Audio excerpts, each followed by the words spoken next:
بسم اللہ الرحمن الرحیم۔ السلام علیکم ورحمۃ اللہ وبرکاتہ۔ جمعہ کے دن سورہ مزمل پڑھنے کی فضیلت، ہر حاجت پوری کرنے کا وظیفہ۔ محترم ناظرین، جمعرات یعنی کہ خمیس کے دن مغرب کی نماز کے بعد سے جمعہ کی برکتوں کے نزول کا وقت شروع ہو جاتا ہے، اور جمعہ کے دن مغرب کی اذان سے پہلے جمعہ کی برکتوں، رحمتوں اور فضیلتوں کو سمیٹا جا سکتا ہے۔ ان 24 گھنٹے میں اللہ تبارک و تعالی جن فیوز و برکات کا نزول فرماتا ہے، ہم چاہیں تو اپنے ہاتھ اٹھا کر جھولیاں پھیلا کر اللہ سے اپنی حاجات و مناجات پوری کروا سکتے ہیں، مگر بدقسمتی سے ہماری غفلت میں پڑی انسانوں کی اکثریت جمعہ کی ان بابرکت گھڑیوں سے استفادہ حاصل نہیں کر پاتی۔ غفلت میں پڑے ہوئے ہم انسان یہ نہیں سوچتے کہ اللہ تبارک و تعالی نے جو برکتوں کی گھڑیاں ہم پر نچھاور کی ہیں، یہ دوبارہ ہماری زندگی میں لوٹ کر آنے والی نہیں ہیں۔ محترم ناظرین، بروز قیامت ہم سے اللہ تبارک و تعالی ایک ایک منٹ بلکہ ایک ایک سیکنڈ کا حساب لے گا۔ ہم نے اپنی زندگی کے ان کاموں میں صرف کی، آیا اللہ کی اتباع میں گزاری یا غفلت میں؟ ہمیں سوچنا ہوگا کہ ہم کیسے اپنی زندگی کو اللہ کی اتباع میں قیمتی بنا سکتے ہیں، تاکہ اللہ تبارک و تعالی ہم سے خوش ہو جائے، راضی ہو جائے۔ محترم ناظرین، آج ہم آپ کو جمعہ کے دن کا ایک قرآنی عمل بتائیں گے۔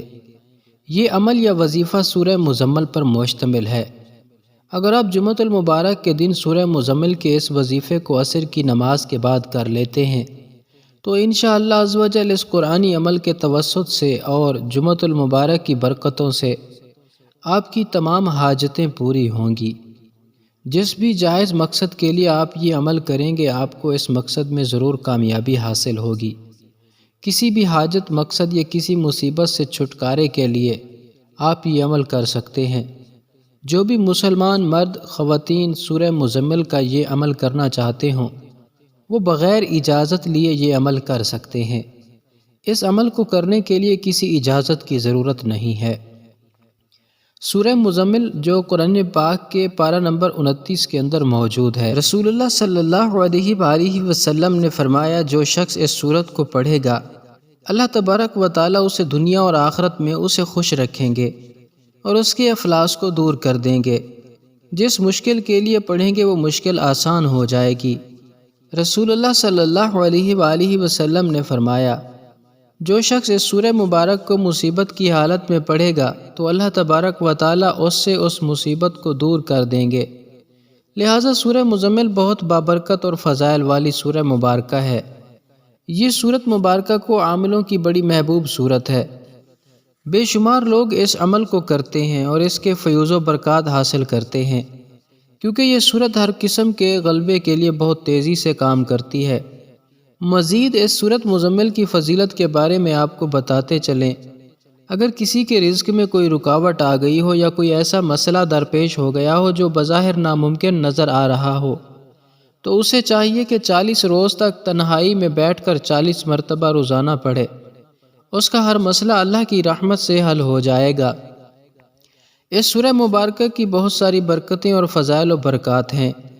اس کے بہت سے عمل ہیں، وظائف ہیں، جن کو کر کے بہت ساری برکتیں اور فوائد حاصل کیے جا سکتے ہیں۔ آج کا جو ہمارا عمل ہے، جو وظیفہ ہے، وہ بہت خاص اور بہت طاقتور عمل ہے۔ اس عمل کو آپ نے پورے یقین کے ساتھ کرنا ہے، سچے دل کے ساتھ کرنا ہے، اللہ پاک کی رحمت سے امید ہو کر کرنا ہے۔ دوران عمل، یہ دوران وظیفہ آپ نے کسی سے کوئی بھی بات وغیرہ نہیں کرنی، پوری توجہ کے ساتھ آپ نے یہ عمل کرنا ہے۔ جو آپ کی حاجت ہو، جو پوری نہیں ہو رہی ہو، جو بھی آپ کا مقصد ہے جس میں آپ کو کامیابی حاصل نہیں ہو رہی، یا اس کے علاوہ آپ کے اوپر کوئی مشکل وقت آ گیا ہے، یا کوئی پریشانی آ گئی ہے، یا کوئی ایسا مسئلہ ہے جو حل نہیں ہو پا رہا، تو انشاءاللہ عز و جل اس عمل کی برکت سے اور جمعۃ المبارک کی بابرکت گھڑیوں کے طفیل آپ کی ہر طرح کی جائز حاجت پوری ہوگی، ہر جائز مقصد میں کامیابی حاصل ہوگی، اور جس بھی مشکل پریشانی یا حاجت کے لیے یہ وظیفہ کریں گے، انشاءاللہ عز و جل آپ کی ہر طرح کی بڑی سے بڑی مشکل بھی آسان ہو جائے گی۔ اس عمل کو جمعۃ المبارک کے دن عصر کی نماز کے بعد کرنا ہے، اس عمل کو کرنے کا ایک خاص طریقہ ہے، وہ آپ کو بتاتا ہوں۔ آپ نے جمعۃ المبارک کے دن عصر کی نماز کے بعد اس عمل کو کرنا ہے۔ جب آپ عصر کی نماز ادا کر چکیں تو آپ جائے نماز پر ہی اپنی جگہ قبلے کی طرف رخ کر کے بیٹھے رہنا ہے۔ پھر آپ نے 11 مرتبہ درود پاک پڑھنا ہے، درود ابراہیمی پڑھنا ہے جو ہم نماز میں پڑھتے ہیں۔ اس کے بعد سورہ مزمل کو 7 مرتبہ پڑھنا ہے۔ آپ نے سورہ مزمل کی تلاوت اس طرح کرنی ہے کہ جب آپ سورہ مزمل پڑھتے ہوئے اس کی آیت نمبر 9 پر پہنچیں تو اس کو آپ نے 11 مرتبہ دہرانا ہے۔ 11 مرتبہ آپ نے آیت نمبر 9 کا تکرار کرنا ہے، یعنی ریپیٹ کرنا ہے، بار بار پڑھنا ہے۔ اس کے بعد آپ نے سورہ مزمل کو مکمل کر لینا ہے۔ جب آپ دوسری مرتبہ سورہ مزمل کو پڑھیں گے تو اسی طریقے کے مطابق آپ جب آیت نمبر 9 پر پہنچیں گے تو آپ نے دوبارہ پھر اسی طرح 11 مرتبہ اس آیت مبارکہ کو دہرانا ہے۔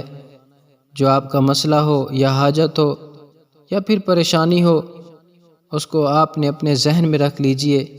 اسی طرح آپ نے سورہ مزمل کو 7 مرتبہ پڑھنا ہے، مگر سورہ مزمل پڑھتے وقت ہر مرتبہ جب آپ آیت نمبر 9 پر پہنچیں تو آپ اس آیت کو 11 مرتبہ دہرائیں گے، پھر سورہ مزمل کو مکمل پڑھ لینا ہے۔ جب آپ اس طریقے سے 7 مرتبہ سورہ مزمل کو پڑھ لیں گے تو اس کے بعد آپ نے آخر میں پھر 11 مرتبہ درود پاک پڑھ لینا ہے، جیسا کہ آپ نے شروع میں 11 مرتبہ درود پاک پڑھا تھا۔ جب آپ عصر کی نماز کے بعد بتائے گئے طریقے کے مطابق اس سورہ مزمل کو 7 مرتبہ تلاوت کر چکیں تو اس کے بعد آپ نے بڑے ہی خلوص کے ساتھ اللہ تبارک و تعالیٰ کی بارگاہ میں اپنی تمام حاجات، اپنے مقاصد میں کامیابی کے لیے، اپنی تمام پریشانی اور مسائل کے حل کے لیے آپ نے اللہ تعالیٰ سے دعا کرنی ہے۔ اس عمل اور جمعۃ المبارک کے دن کی برکت سے آپ کی مانگی ہوئی ہر دعا قبول ہوگی۔ جس بھی مقصد یا عمل کے لیے یہ آپ وظیفہ یا عمل کریں گے، انشاءاللہ آپ کا ہر مقصد پورا ہوگا۔ آپ کی ہر مانگی ہوئی دعا اللہ تبارک و تعالیٰ کی بارگاہ میں ضرور قبول ہوگی۔ امام شافعی رحمۃ اللہ علیہ نے حضرت انس رضی اللہ تعالیٰ عنہ سے روایت کیا ہے کہ حضرت جبریل امین علیہ السلام ایک سفید آئینہ لے کر رسول اللہ صلی اللہ علیہ وسلم کے پاس تشریف لائے اور اس آئینے میں ایک نقطہ تھا۔ رسول اللہ صلی اللہ علیہ وسلم نے پوچھا، جبرائیل یہ نقطہ کیسا ہے؟ تو جبرائیل علیہ السلام نے عرض کی کہ یہ جمعہ کا دن ہے، جس کی وجہ سے آپ اور آپ کی امت کو فضیلت عطا ہوئی اور باقی سب لوگ آپ کے تابع ہیں، چاہے یہودی ہوں یا عیسائی، اور آپ کے لیے اس میں بھلائی ہے، اور اس میں ایک ساعت ایسی ہے، یعنی ایک گھڑی ایسی ہے کہ جو کوئی بندہ مومن اس ساعت اس گھڑی میں خیر کی دعا مانگتا ہے تو وہ قبول ہوتی ہے۔